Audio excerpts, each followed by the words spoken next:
Hashem.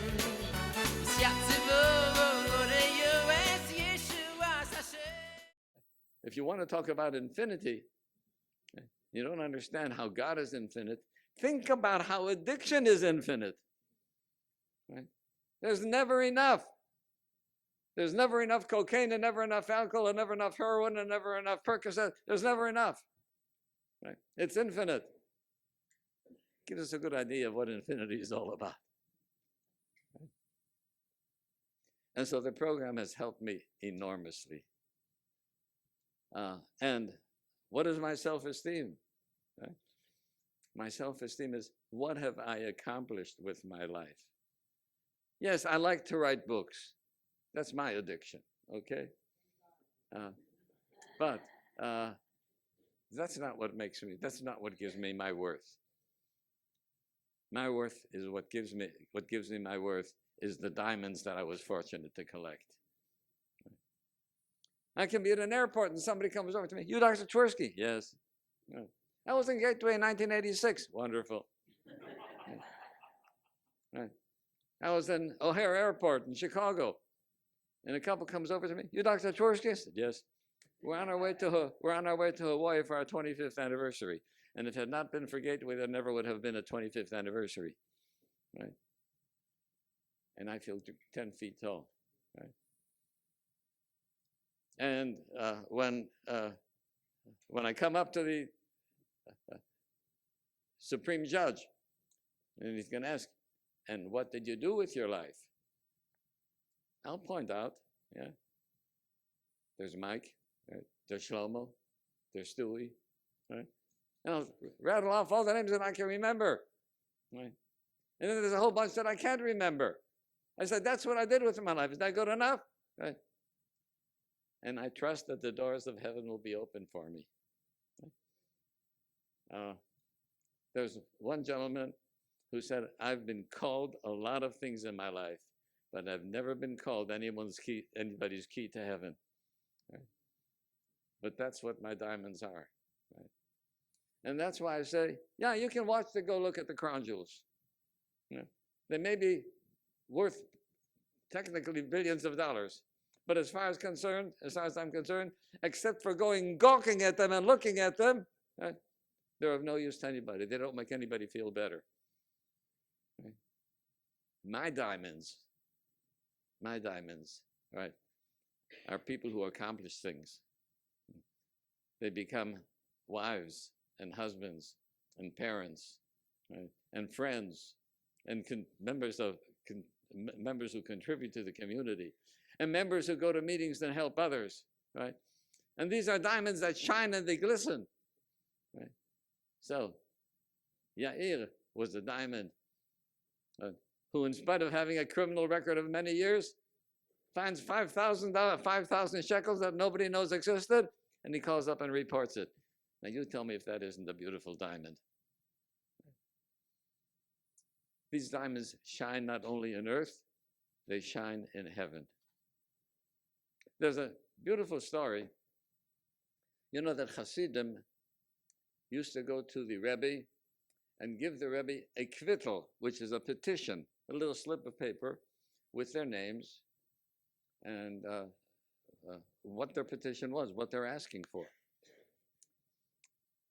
So there was this group of Hasidim, a little town in Poland, who were going to visit the Rabbi of Lublin, great tzaddik, right? And he saw that these Hasidim on the way to Lublin were writing notes on pieces of paper. So he said, "What are you doing?" So they told him, "We're writing out kvittel, we're writing out petitions to give to the Rebbe." He says, "Well, write out one for me." No, he was not a chassid, he was not even an observant Jew. "What's your name?" "Yeah, my name is Yaakov." "What's your mother's name?" "Shendel." "Okay, write out a kvittel, Yaakov ben Shendel." So they come to the residence of the Rebbe of Lublin, and all the Hasidim go into the house, and the driver says, Yanko says, "I'm not going into the Rebbe, just give him that slip for me." Right? So he left. He dropped off his passengers. And the Rebbe gets these kvitlach, these petitions from all of them. And as he's looking through the petitions, he comes to this one and he says, "Who is this tzaddik Yaakov ben Shendel?" He said, "What? Yaakov ben Shendel isn't a tzaddik. Right? He's an ignoramus. Right? I mean, he makes his living by driving giving a porter for packages, driving people. But he's an ignoramus. He's not a tzaddik." And the Rabbi says, "What do you mean he's not a tzaddik? He has brightened all the heavens." And the Hasidim said, Yankel put on a masquerade. He masqueraded as a ignoramus. He is really a secret, hidden tzaddik. Right? So they lit out to go find him. So they're looking for him. Finally, they come to one place, and they come in. There's a wedding reception going on. And there is Yankel standing on the table in his stocking feet and dancing and singing. And so they pulled him over and they said, "Yankel, we know the truth about you. You can't hide it from us anymore. You are a concealed, a hidden tzaddik." So Yankel said, "What are you, crazy? I hardly know how to read the Siddur. I'm not a tzaddik. The Rebbe said that you are a tzaddik." He said, "I don't know what the Rebbe said, but I'm not a tzaddik." And they said, "Well, Yankel, what are you doing over here?" He says, "Look, I went over here and I stopped off. I wanted to get a beer. So I saw that there was a wedding reception, but everybody was gloomy. Why? Because in the traditional Jewish wedding, they had a badchan. A badchan was an entertainer, a comedian, right, who would stimulate the people to laugh and to be joyous. And there was no badchan. So Yankel said, "You know what? I can do that." So Yankel kicked off his shoes, jumped on the table, and started to recite poetry and started to tell jokes and to get everybody to laugh. Right? And the Rebbe said, that is why he lit up all the heavens. Right? He brought happiness to people. Right? And that can be the greatest tzaddik of them all. No, he was not a learned man. He was an ignoramus. But he brought people happiness. I was fortunate in 1960 when my younger brother got married. I was davening in the morning, and I came to the phrase "Hoshio es amecha, vorech es nachlasecha," a phrase in the davening, a verse from Tehillim, and it occurred to me a tune that fits the words. So I sang the tune. And then 2 days later at my brother's wedding, I sang the tune and everybody picked it up. Right? And then somebody went to Israel and they came back from Israel that this is a Breslover melody. And some said, "No, it's a Lubavitcher melody." Right? I said, "I don't give a care what they say. I know who did it." Right? Right? And my instructions are, in my tzavah, in my last will, that when I'm taken to my final resting place, I want people as they carry me to sing Hoshia es Amecha. Why? Because I don't know that I did anything else is of such great merit as the fact that I coined and developed a melody that helps people sing and be merry. Right? And that, together with the other kinds of things, hopefully will get me a place in heaven. So, my friends, the name of the game is Simcha. The name of the game is joy. But remember, there's a force in you that tries to kill it. And the Talmud says it in such clear words. The Yetzer Hara renews itself every day and tries to destroy you. So, yesterday, you overcame the Yetzer Hara. You triumphed. That was yesterday's battle. There's a new battle today. Right? The Yetzer Hara has renewed itself and is going to strike you again. And you're going to have this struggle with the Yetzer Hara for the rest of your life, and he's never going to give up trying to trip you, trying to make you feel inadequate, trying to make you feel unlikable. Right? Because if he can succeed at that, he's succeeded at everything. Right? He succeeded in destroying you. So the name of the game is simcha. Always to be able to find joy in life. Now I know that there are times, there are painful situations, there are horrible things that happen, there are accidents that happen, there are tragedies that happen, there are illness that happens, there are deaths that happens. I know that. My eyes aren't closed to reality. But I have been with people who have been able to generate simcha in spite of the hardships that they have, in spite of their poverty. Right? And they don't need external things to make them happy. Right? Happiness is not money. I have treated some of the wealthiest families in the country, and they didn't come to me because they were happy. They came because they were depressed. Right? And these are people who are billionaires, right? And money doesn't make them happy. Right? But what is happiness?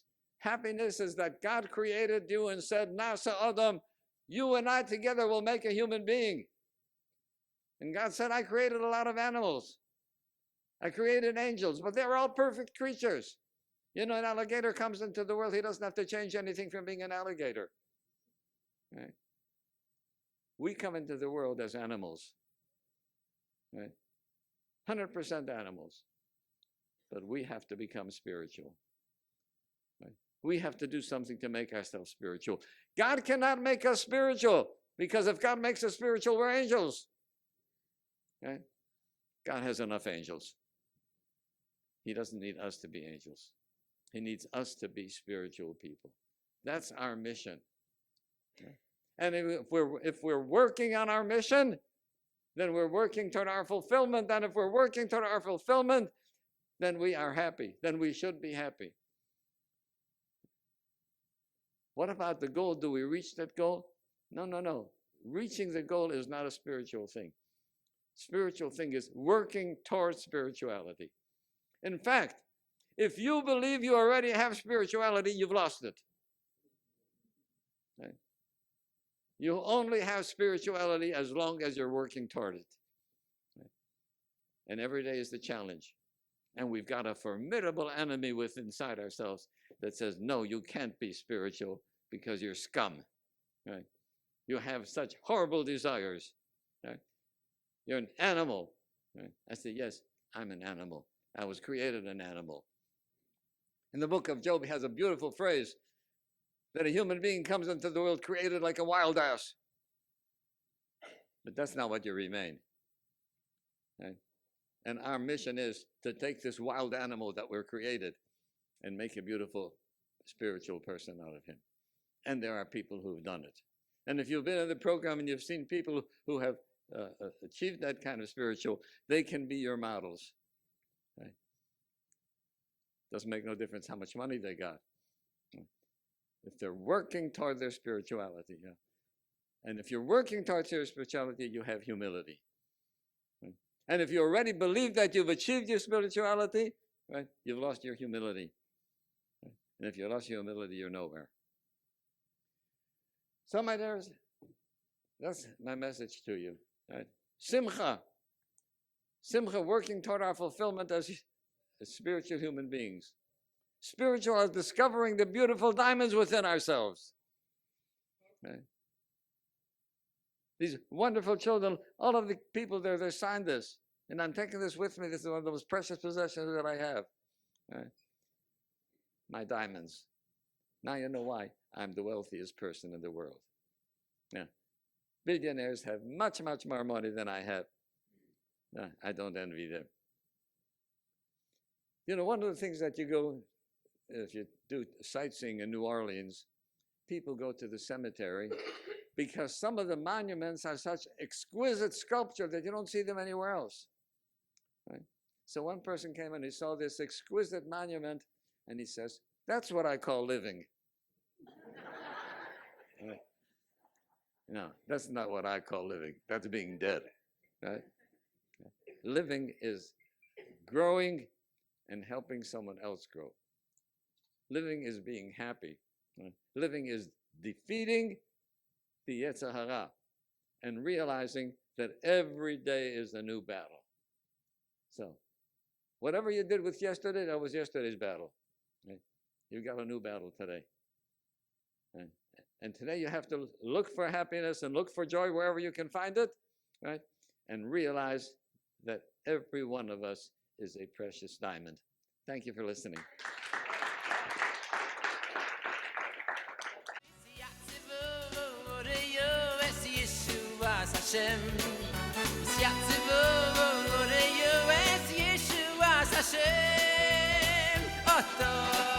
Mashiach,